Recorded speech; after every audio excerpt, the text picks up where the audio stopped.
Hello everyone, I'm Breor and welcome back to Goodgame Empire.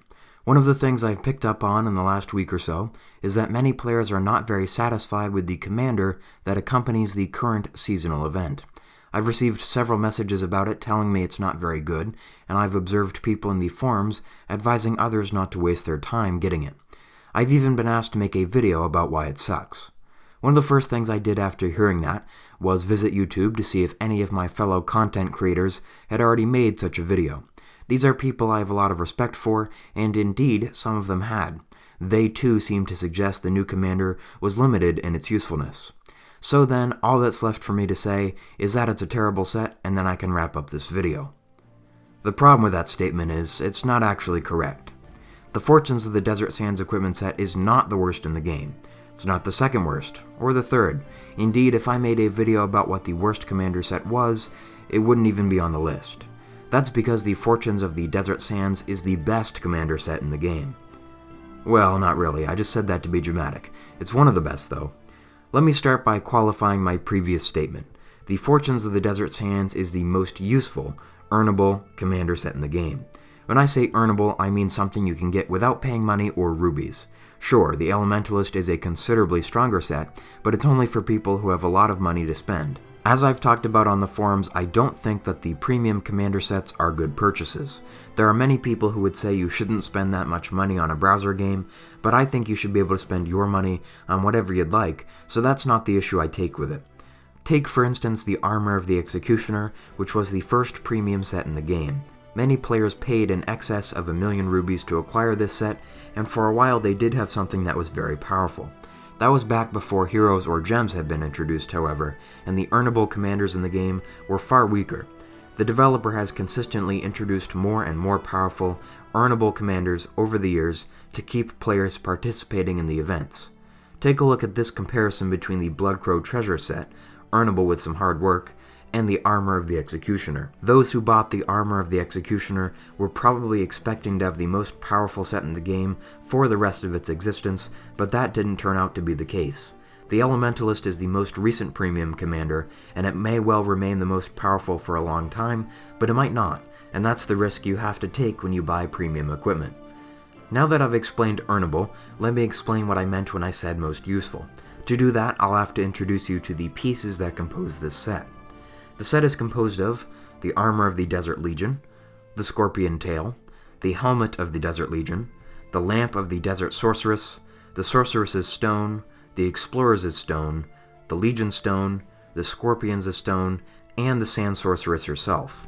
Together, when fully upgraded, the set provides the following stats: plus 100% melee soldiers' combat strength, plus 100% ranged soldiers' combat strength, minus 130% wall protection of the enemy, minus 80% moat protection of the enemy, minus 140% gate protection of the enemy, plus 80% travel speed, plus 30% resources looted, plus 90% courtyard combat strength, plus 40% soldier limit on the flanks.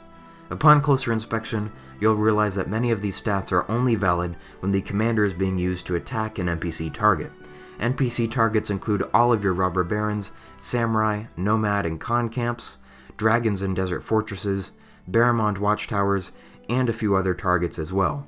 I think many people have led themselves to believe that this is not a good equipment set because it's not very fitting for PvP.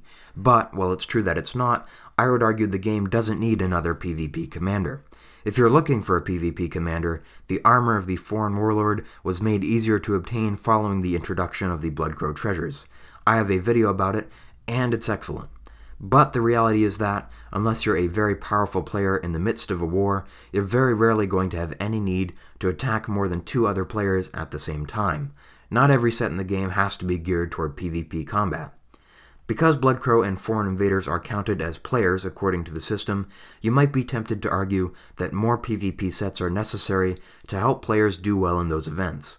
Unless you're exceptionally lucky, however, you're not going to have more than 2 well-defended invader castles at any given time, and it's not necessary to have a dedicated PvP commander to clear out smaller targets with.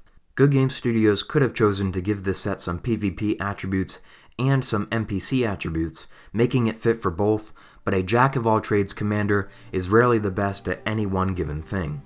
The fact that the Fortunes of the Desert Sands is specifically geared towards NPC targets doesn't make it less useful, it makes it more useful. That's because it's probably the best commander in the game right now for attacking NPC targets.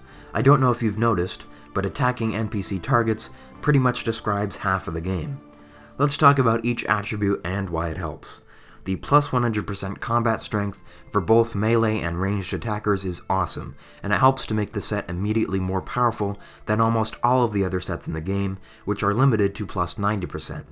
This set is able to exceed that limit thanks to its hero, which is not factored in underneath the attribute cap. The set is also very good at negating the fortifications of NPC targets.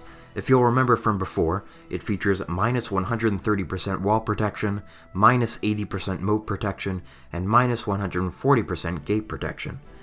These high numbers are important because they will help you to save tools. In previous videos, I have recommended that you produce only mantlets and purchase ladders at the armorer for coins. Using fewer ladders will make it so that you don't have to visit the armorer as often, therefore you will save coins.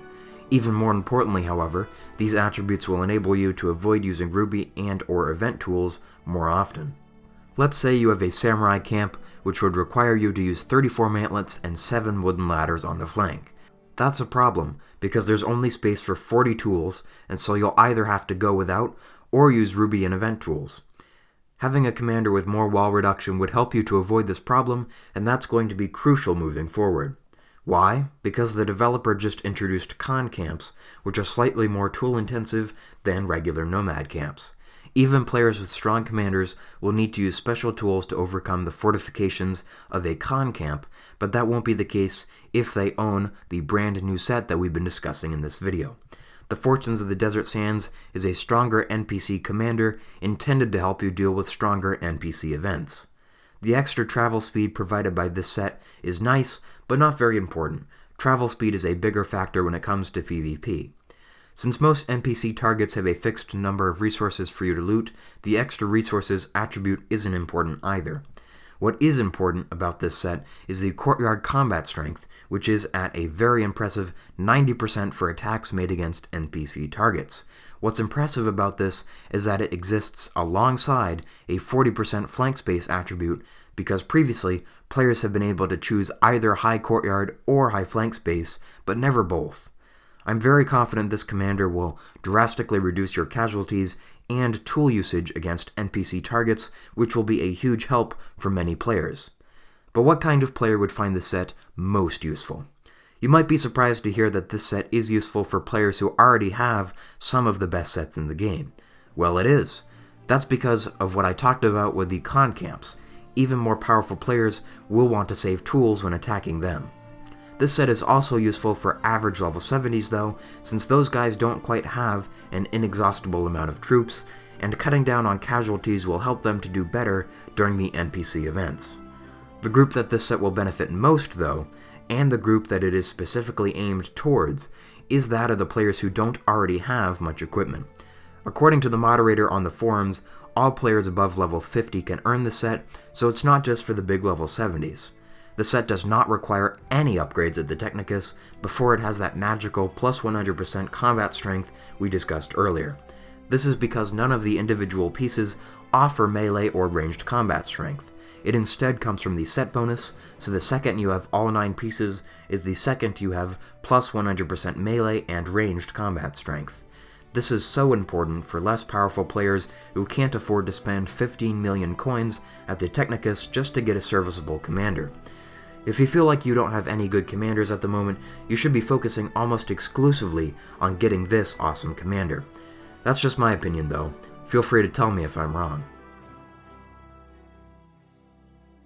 Today's video was brought to you by me and nobody else, so I hope you enjoyed it. If you did, please consider subscribing to the channel, hitting the notifications bell, commenting, liking, following me on Twitter, etc.